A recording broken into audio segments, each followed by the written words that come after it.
الحمد لله الحمد لله وحده والصلاة والسلام على من لا نبي بعده. أعوذ بالله من الشيطان الرجيم. بسم الله الرحمن الرحيم. ألف لام ميم. غلبت الروم في أدنى الأرض وهم من بعد غلبهم سيغلبون. صدق الله العظيم.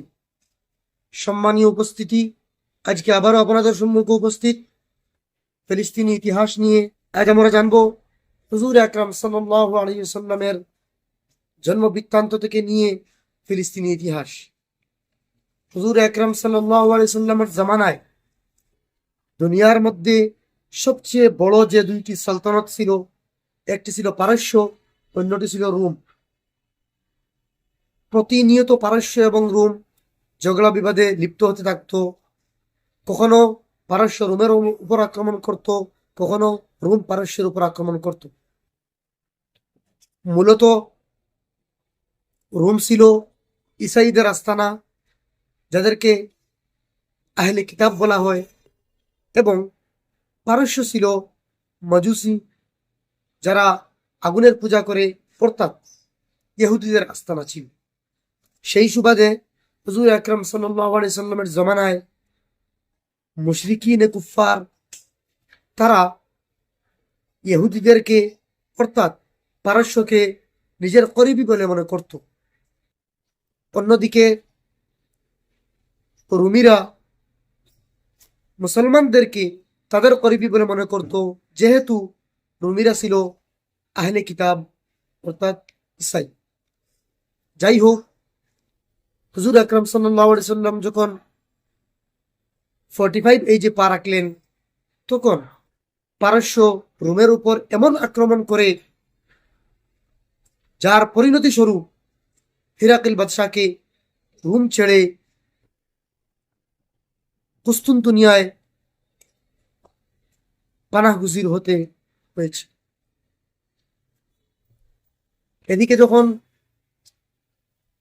পারস্য রোমের উপর আক্রমণ করলো, তখন কুফারিন মুশরিকিন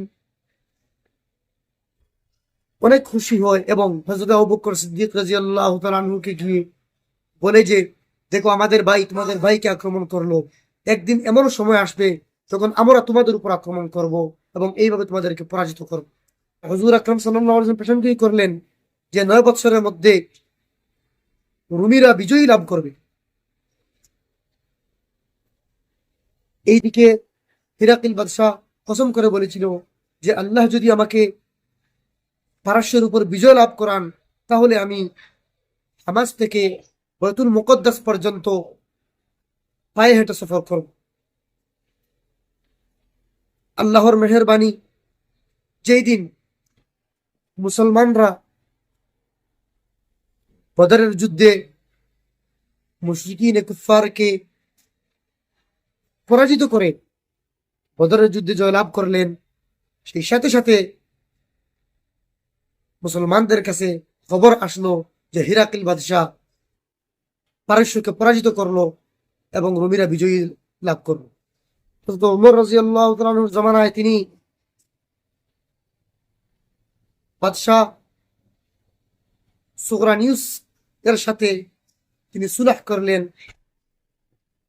এবং তারপর সুগরা নামক জায়গায় তিনি মসজিদে আল আকসা পুনরায় তামির করালেন।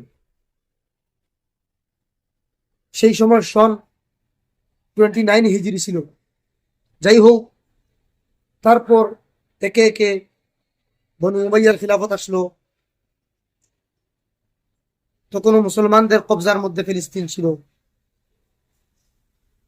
তারপর আব্বাসী খিলাফত আসলো, তখনও মুসলমানদের কবজার মধ্যে ছিল। কিন্তু প্রতিনিয়ত তখন ইসাইরা বারবার হামলা করতে শুরু করে, কিন্তু তারা পরাজিত হয়। তারপর বাদশাহ হারুন রশিদ যখন ছিলেন, তখনও বাইতুল মুকদ্দাস ফিলিস্তিনি এরিয়া মুসলমানদের কবজার মধ্যে ছিল। তারপর বাদশাহ মামুন, তার সময় ইসাইরা এমন ভাবে হামলা করে যে প্রায় 6600 মুসলমানদেরকে হত্যা করে, অর্থাৎ মুসলমানদেরকে শহীদ করে দেয়।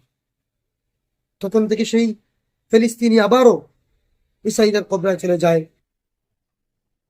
তারপর বাদশাহ আহমদ বিন তুলান তারপর বাদশাহ আহমদ বিন তুলান ইসাইদের সাথে জং করেন এবং তিনি বিজয় লাভ করেন।